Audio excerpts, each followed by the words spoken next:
Doctor साहब, ये जो स्टाफ लेवल एग्रीमेंट हुआ है, इसमें मुझे याद है कि बजट के फ़ौरन बाद हम आपके साथ जो गुफ्तगू की थी, आपने उसी टाइम ये कहा था कि ये टारगेट अचीव नहीं हो सकता।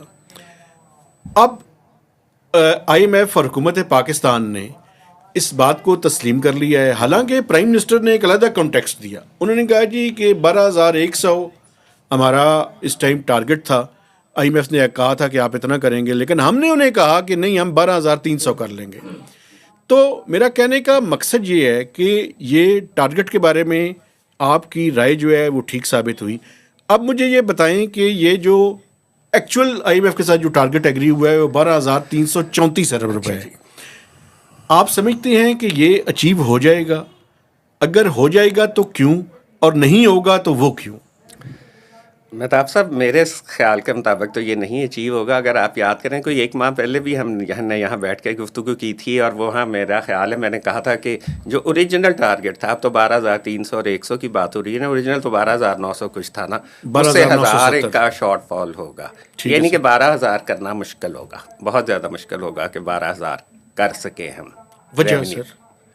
वजह वही है कि जी जो इकॉनमी की सूरत हाल है और जो टैक्स मेजर्स लिए गए हैं, जो बजट में लिए गए थे, जिन्होंने इकॉनमी को तो बहुत ज़्यादा नुकसान पहुंचाया, लेकिन उनसे शायद वो जो डिज़ायर्ड रेवेन्यू था वो नहीं आ सका होगा, सिवाय एक के कि जो गिलानी साहब का पसंदीदा मैया था, जो कि सैलरी वालों पे टैक्स बहुत बढ़ाया गया।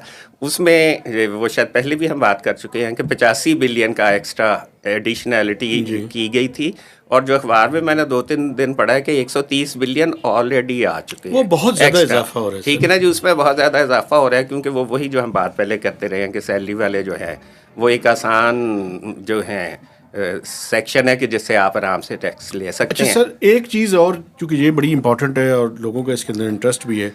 3 सेक्टर्स ऐसे थे जिन पे हुकूमत ने IMF से कहा कि इसका टैक्स कम करें: टोबैको, बेवरेजेस और रियल एस्टेट। जी, तीनों पे IMF ने इनकार किया, सिवाय प्रॉपर्टी के।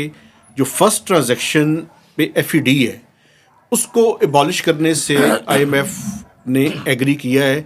लेकिन अब बॉल जो है वो हुकूमत के कोर्ट में है कि हुकूमत अल्टीमेटली इसके ऊपर क्या फैसला करती है। ये क्यों हुआ है ऐसा? वो तो टैक्स है ही अनकॉन्स्टिट्यूशनल, वो टैक्स तो ठहरना ही नहीं है। FED की बात कर रहे हैं? हाँ जी, मैं FED की बात कर रहा हूँ। FED का स्कोप इमूवेबल प्रॉपर्टी पे नहीं जा सकता। अगर आप अभी FED का कभी स्ट्रक्चर गौर करें ना, वो बेसिकली टैक्स है गुड्स पे और सर्विसेज पे।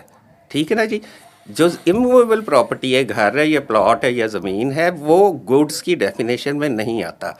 वो जो बेसिक, यानी कि बेहतर यही है कि इसको खुद विदड्रॉ कर लिया जाए, नहीं तो ये अदालतें विदड्रॉ कर लेंगी। अगर आप मुझे मौका दें तो मैं आपको याद कराता हूँ कि 2008-9 में भी एक दफ़ा FED लगाया गया था डेवलपर्स पे। उसके रूल्स जब बनने के लिए, मैं FBR में नहीं था, लेकिन मुझे इल्म है कि उसके रूल्स बनाने के लिए जब लॉर्ड वीएन को कहा गया कि हम इसकी कलेक्शन के लिए रूल्स बनाना चाहते हैं, तो उन्होंने कहा कि ये तो आप टैक्स लगा ही नहीं सकते, ज़मीन के ऊपर आप टैक्स लगा ही नहीं सकते, ये तो सूबों का काम है, सूबे लगा सकते हैं उसकी वैल्यू पे। तो वो अगले साल वापस लेना पड़ा था।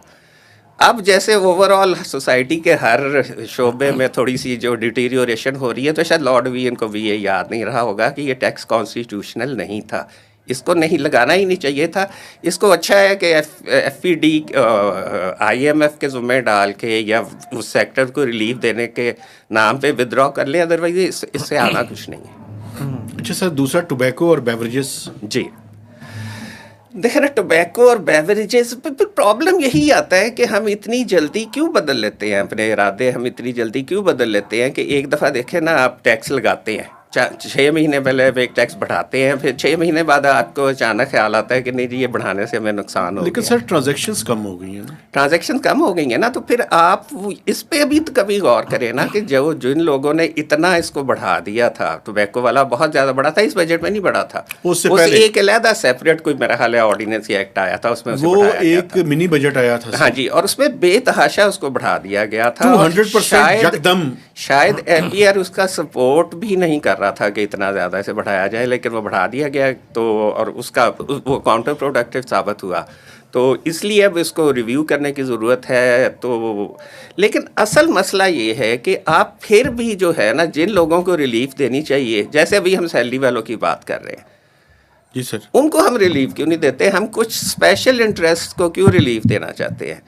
प्रॉपर्टी वालों को देखना, प्रॉपर्टी के बारे में अगर आप मुझे इजाज़त दें, आपने उनके हक में एक दो प्रोग्राम किए मैंने देखे हैं, लेकिन आप प्रॉपर्टी का सेक्टर जो है ना वो रियल इकोनॉमी के लिए बेनिफिशियल नहीं है। ठीक है। आप फाइलों पे अगर लोगों को पैसे कमाने के रातों रात दुगने करने के अपना देना चाहते हैं तो उससे इकोनॉमी को कोई फायदा नहीं होता, उससे जीडीपी में कोई इजाफा नहीं होता। नहीं तो सर हम ये अगर भी सोचना आप चाहिए। देखें ना, आप इस पे गौर करें, उसका डिफेंस क्या पेश किया जाता है कि जी अगर कंस्ट्रक्शन होगी तो उससे पता नहीं 35 इंडस्ट्रीज जो हैं उनको उनका काम चलेगा।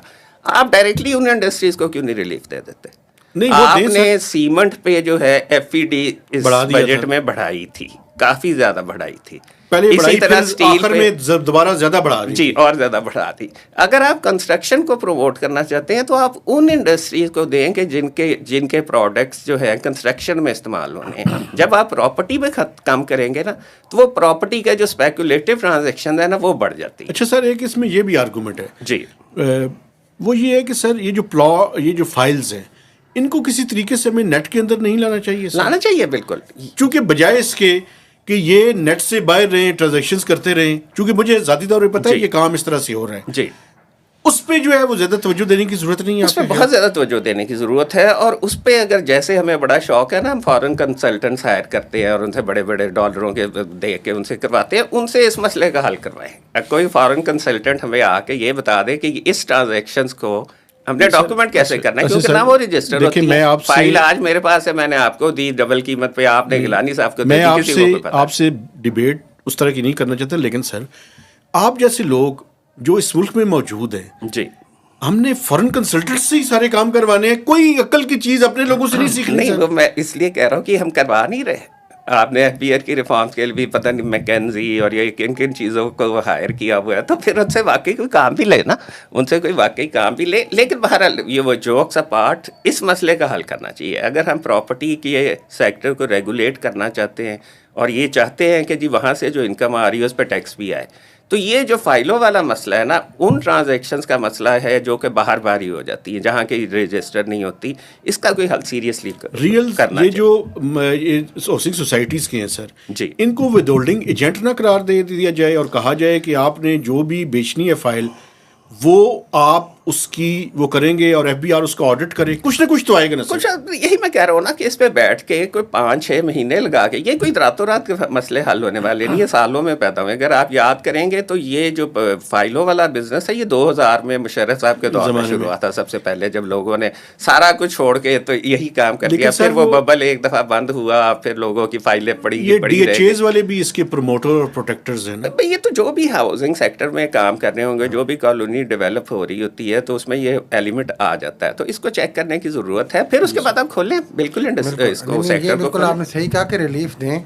लेकिन साथ साथ सिस्टम को रेगुलेट भी करें। जी। अब दूसरा थोड़ा सा एक मिनट के लिए पहले तो हमें दोबारा मुझे बता दें, जो आप कह रहे थे कि ये अचीव नहीं होगा टैक्स टारगेट अपने अभी 12,100 अरब का, तो आपके ख्याल में कितना मजीद शॉर्टफॉल आप एक्सपेक्ट कर रहे हैं? देखें ना जी, मैंने तो आपसे अर्ज किया कि 12,000 मुश्किल है, 12,000 होना मुश्किल, और अगर 12,300 है तो फिर इसका मतलब है कि 12,000 के करीब तो जा ही सकते हैं ना मकसद। हाँ जी बिल्कुल। हाँ, तो वो इतना तो बाद में भी रिलीफ फिर मिल गिलानी सकता साहब, है। करीब होने की भी डेफिनेशन हर एक की मुख्तलिफ होती है। हो सकता है कुछ के ख्याल के मुताबिक 11,500 भी 12,000 के काफ़ी करीब हो, कुछ के ख्याल के मुताबिक हो सकता है कि 11,900 उसके करीब है। तो बहरहाल मेरा सिर्फ ये कहना है कि 12,000 होना मुश्किल है। अगर कर लेंगे तो उनको सलाम करना आप जैसे क्रिटिक तो ये कह रहे हैं, लेकिन जो जिस तरह उन्होंने प्राइम मिनिस्टर का हवाला दिया वो तो 12,300 पे जा रहे हैं। ये तो उनकी अच्छी बात है, क्योंकि टारगेट्स ऐसे मुश्किल टारगेट सेट करेंगे तो आपकी मशीनरी का। लेकिन सर एक और बात है ना, 1220 अरब रुपए बिलियन का टारगेट है मार्च का। अच्छा जी। मैं बाकी तो कोई दावा नहीं करता जी, लेकिन ये मार्च का टारगेट शॉर्टफॉल आ रहा है। हाँ जी, देखना क्योंकि रमज़ान भी था, वो आखिरी महीने के 1-2 दिन को छुट्टियां भी आ जाएंगी, लेकिन अदरवाइज भी 1200 मुश्किल ही होना था। ये बिल्कुल एक पूरा वर्किंग महीना भी होता तो फिर भी इसमें प्रॉब्लम तो होना था। हमारे जो हैं बहुत जो अच्छे नेक टैक्स पेयर्स हैं वो सारे उम्रे पे भी चले जाते होते हैं रमज़ान में, तो वो प्रॉब्लम होता है एफपीआर को हमेशा।